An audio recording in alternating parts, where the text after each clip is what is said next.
Emma, Chapter 9. Mr. Knightley might quarrel with her, but Emma could not quarrel with herself. He was so much displeased that it was no longer than usual before he came to Hartfield again. And when they did meet, his grave looks showed that she was not forgiven. She was sorry, but could not repent.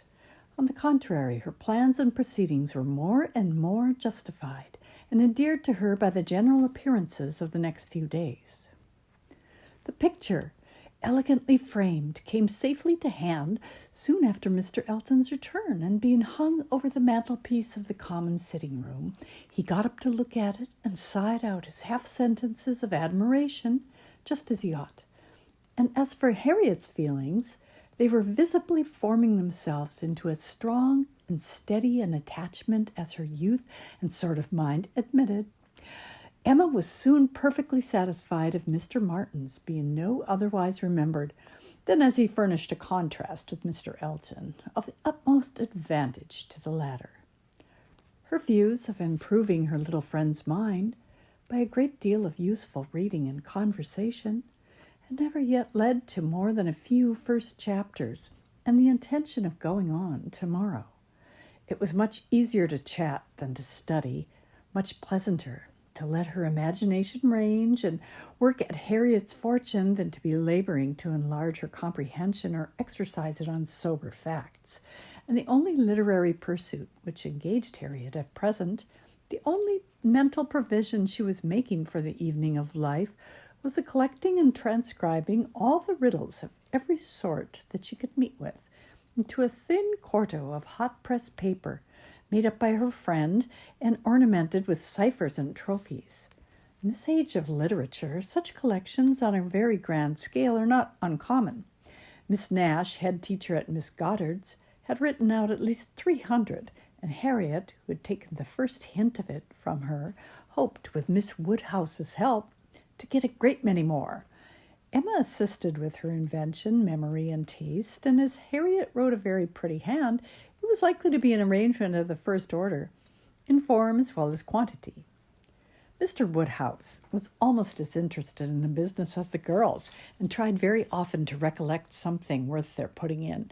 Oh, so many clever riddles, as there used to be when he was young, and he wondered he could not remember them, but he hoped he should in time. And it always ended in, "Kitty, a fair but frozen maid." His good friend Perry, too, whom he had spoken to on the subject, did not at present recollect anything of the riddle kind, but he had desired Perry to be upon the watch, and as he went about so much, something, he thought, might come from that quarter. It was by no means his daughter's wish that the intellects of Highbury in general should be put under requisition. Mr. Elton was the only one whose assistance she asked. He was invited to contribute to any really good enigmas, charades, or conundrums that he might recollect. And she had the pleasure of seeing him most intently at work with his recollections, and at the same time, as she could perceive, most earnestly careful that nothing ungallant, nothing that did not breathe a compliment to the sex should pass his lips.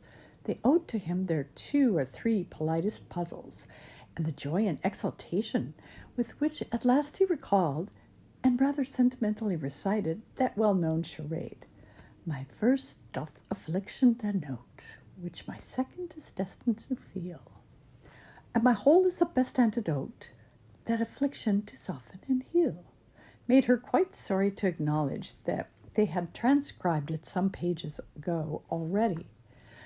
"Why will you not write one yourself for us, Mr. Elton?" said she. "That is the only security for its freshness, and nothing could be easier to you." Oh, no, he had never written, hardly ever, anything of the kind in his life. The stupidest fellow. Oh, he was not afraid. Not even Miss Woodhouse, he stopped a moment, or Miss Smith could inspire him. The very next day, however, produced some proof of inspiration.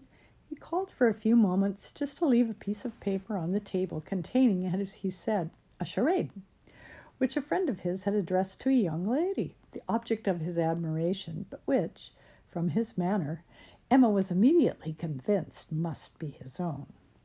I do not offer it for Miss Smith's collection, said he. Being my friends, I have no right to expose it in any degree to the public eye, but perhaps you may not dislike looking at it. The speech was more to Emma than to Harriet, which Emma could understand.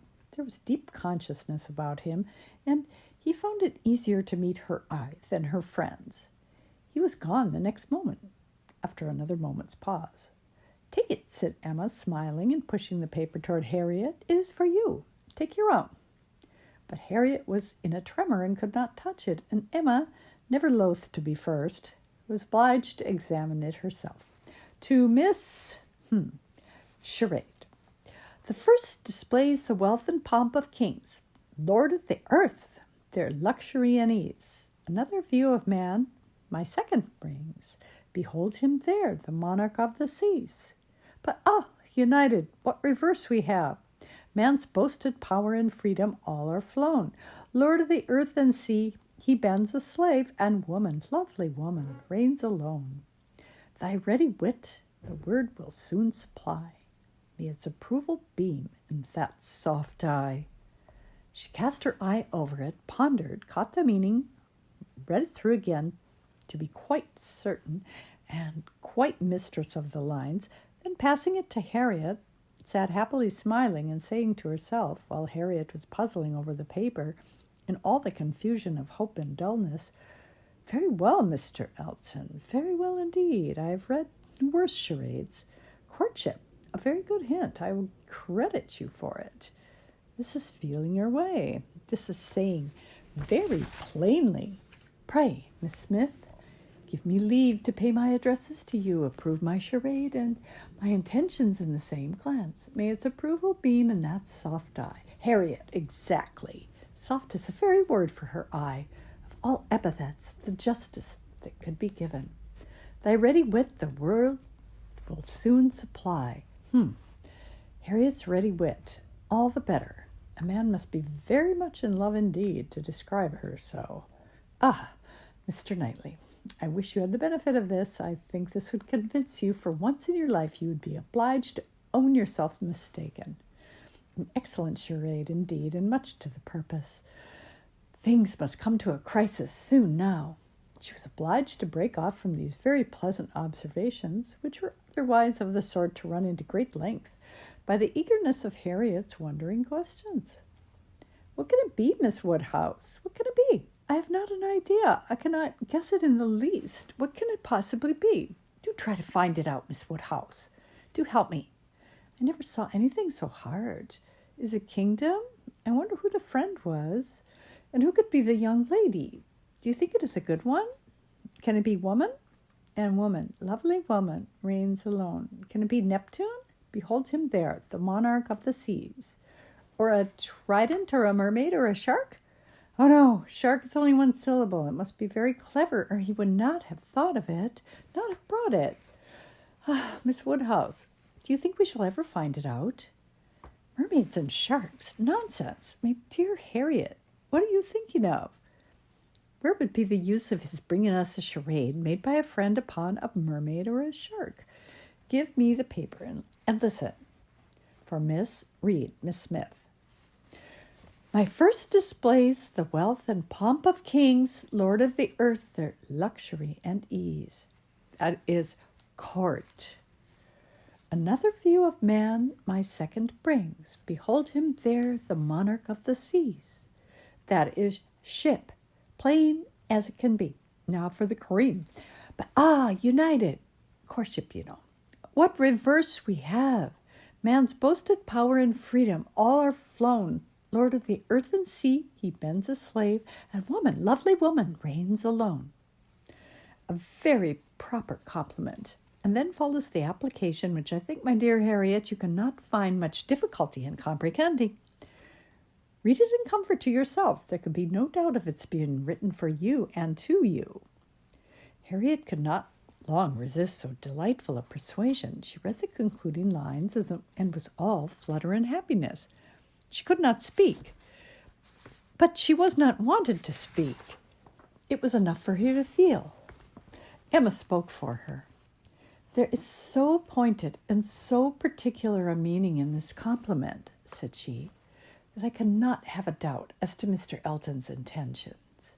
You are his object, and you will soon receive the completest proof of it.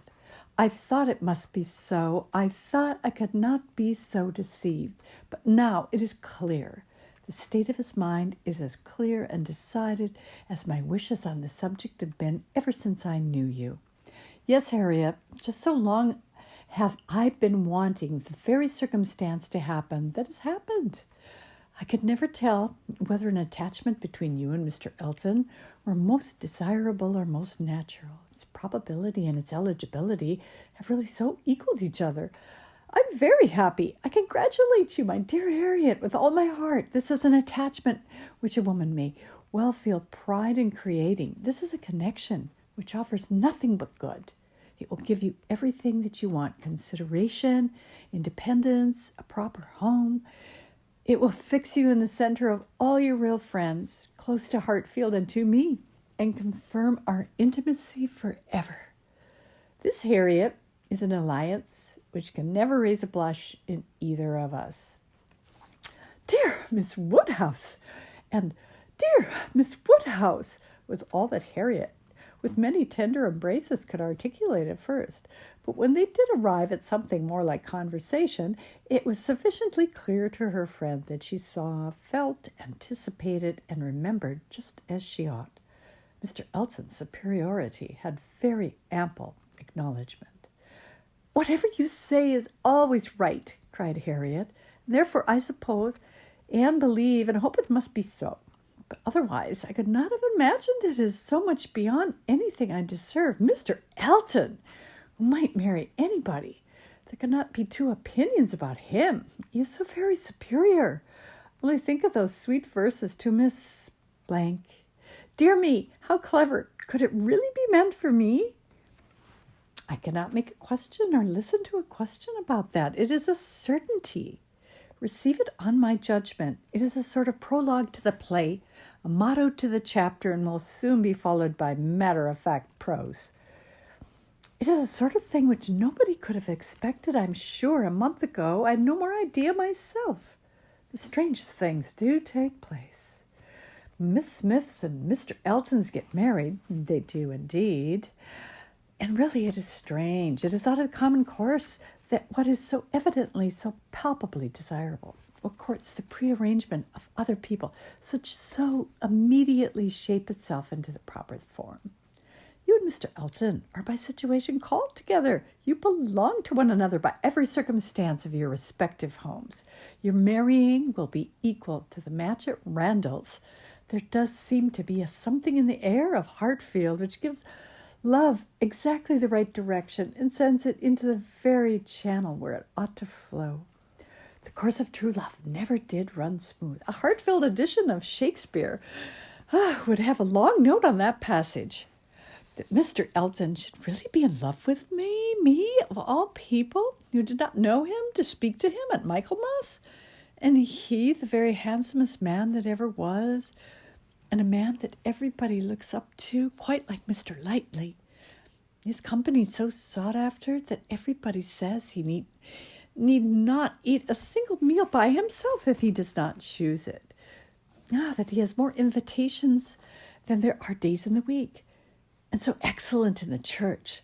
Miss Nash has put down all the texts he has ever preached from since we came to Highbury. Dear me, when I look back to the first time I saw him, how little did I think. The two abbots and I ran into the front room and peeped through the blind when he heard he was going by.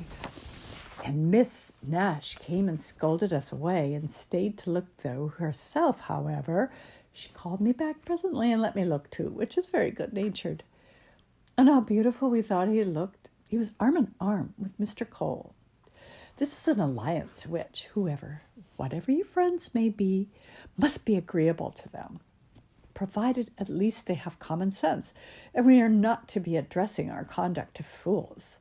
They are anxious to see you happily married. Here's a man whose amiable character gives every assurance of it. If they wish to have you settled in the same country and circle which they have chosen to place you in, here it'll be accomplished. And if their own object is that you should, in the common phrase, be well married, here's the comfortable fortune, the respectable establishment, the rise in the world which must satisfy them. Yes, very true.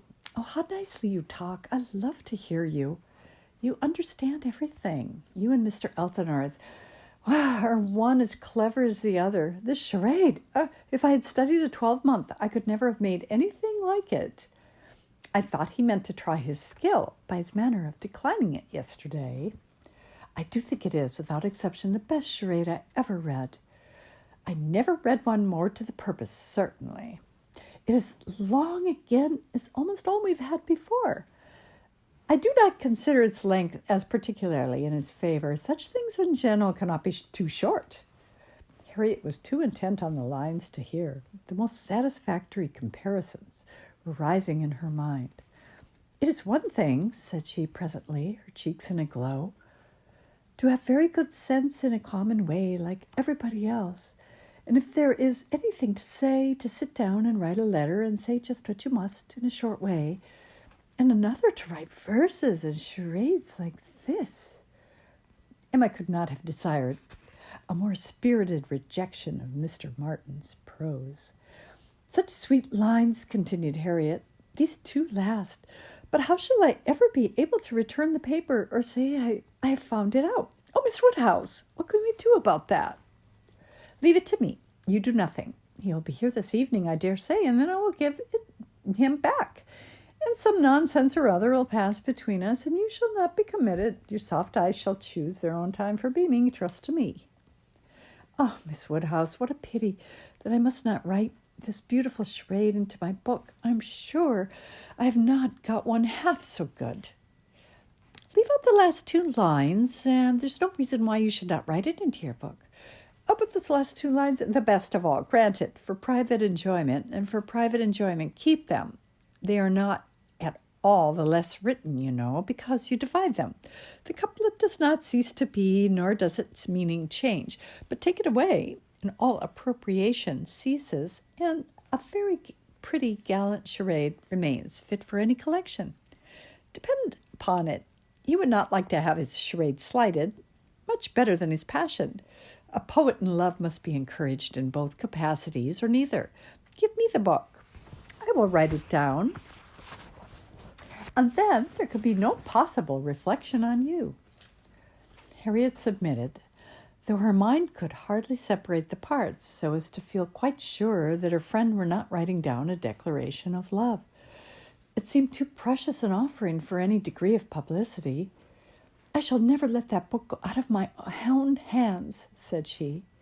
Very well, replied Emma, a most natural feeling, and the longer it lasts, the better I shall be pleased. But here is my father coming. You will not object to my reading the charade to him. It will be giving him so much pleasure. He loves anything of the sort, and especially anything that pays woman a compliment. He has the tenderest spirit of gallantry towards us all. You must let me read it to him. Harriet looked grave. My dear Harriet, you must not refine too much upon this charade. You'll betray your feelings improperly if you are too conscious and too quick, and appear to affix more meaning, or even quite all the meaning which may be affixed to it. Do not be overpowered by such little tribute of admiration. If he had been anxious for secrecy, he would not have left the paper while I was by, but he rather pushed it toward me than toward you. Do not let us be too solemn on the business. He has encouragement enough to proceed without our sighing out our souls over this charade. Oh, no. Oh, I hope I shall not be ridiculous about it. Do as you please. Mr. Woodhouse came in and very soon led to the subject again by the recurrence of his very frequent inquiry of, well, my dears, how does your book go on? Have you anything fresh? Yes, Papa, we have something to read you, something quite fresh. A piece of paper was found on the table this morning, dropped, we suppose, by a fairy, containing a very pretty charade, and we have just copied it in. She read it to him, just as he liked to have anything read, slowly and distinctly, and 2 or 3 times over, with explanations of every part as she proceeded. and he was very much pleased, and as she had foreseen, especially struck with the complimentary conclusion. "Ay, that's very just indeed. That's very properly said. Very true. Woman, lovely woman. It is such a pretty charade, my dear, that I can easily guess what fairy brought it. Nobody could have written so prettily but you, Emma." Emma only nodded and smiled. After a little thinking and a very tender sigh, he added, "Ah, it is no difficulty to see who you take after. Your dear mother was so clever at all those things. If I had but her memory, but I can remember nothing, not even that particular riddle which you have heard me mention. I can only recollect the first stanza, and there are several. Kitty, a fair but frozen maid, kindled a flame I yet deplore. The hoodwinked boy I call to aid, though of his near approach afraid, so fatal to my suit before." And that is all I can recollect of it. But it's very clever all the way through. But I think, my dear, you said you had got it. Yes, Papa, it is written out on our second page. We copied it from Elegant Extracts. It was Garrick's, you know. Aye, very true. I wish I could recollect more of it. Kitty, a fair but frozen maid. Oh, the name makes me think of poor Isabella, for she was very near being christened Catherine after her grandmamma. I hope we shall have her here next week. Have you thought, my dear, where we should put her, and what room there will be for the children? Oh, yes, she will have her own room, of course, the room she always has. And there is the nursery for the children, just as usual, you know. Why should there be any change? I do not know, my dear, but it is so long since she was here, not since last Easter, then only for a few days. Mr. John Knightley's being a lawyer is very inconvenient. Poor Isabella, she's sadly taken away from us all. How sorry she will be when she comes not to see Miss Taylor here. She will not be surprised, Papa, at least. I do not know, my dear. I'm sure that I was very much surprised when I first heard she was going to be married. We must ask Mr. and Mrs. Weston to dine with us while Isabella is here. Yes, my dearest, there is time. But she's only coming for 1 week. There will not be time for anything. It is unfortunate that they cannot stay longer, but it seems a case of necessity. Mr. John Knightley must be in town again on the 28th. We have to be thankful, Papa, that we are to have the whole of the time they can give to the country. The 2 or 3 days are not to be taken out for the Abbey. Mr. Knightley promises to give up his claim this Christmas, though you know it is longer since they were with him than with us. It would be very hard indeed, my dear, if poor Isabella were to be anywhere but at Hartfield. Mr. Woodhouse could never allow for Mr. Knightley's claim on his brother or anybody's claim on Isabella, except his own. He sat musing a little while and then said, "But I do not see why poor Isabella should be obliged to go back so soon, though he does. I think, Emma, I shall try and persuade her to stay longer with us. She and the children might stay very well."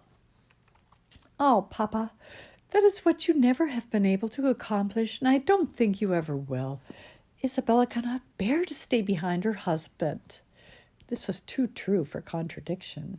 Unwelcome as it was, Mr. Woodhouse could only give a submissive sigh, and as Emma saw his spirits affected by the idea of his daughter's attachment to her husband, she immediately led to such a branch of the subject as must raise them. "Harriet must give us as much of her company as she can while my brother and sister are here. I'm sure she will be pleased with the children. We're very proud of the children, are not we, Papa? I wonder which she will think the handsomest, Henry or John. I wonder which she will. Poor little dears, how glad they will be to come. They are very fond of being at Hartfield, Harriet." "I dare say they are, sir. I'm sure I do not know who is not." "Henry is a fine boy, but John is very like his mamma. Henry is the eldest. He was named after me, not after his father. John, the second, is named after his father." Some people are surprised, I believe, that the eldest was not, but Isabella would have him called Henry, which I thought very pretty of her. And he is a very clever boy indeed. They are all remarkably clever, and they have so many pretty ways. They will come and stand by my chair and say, 'Grandpapa, can you give me a bit of string?'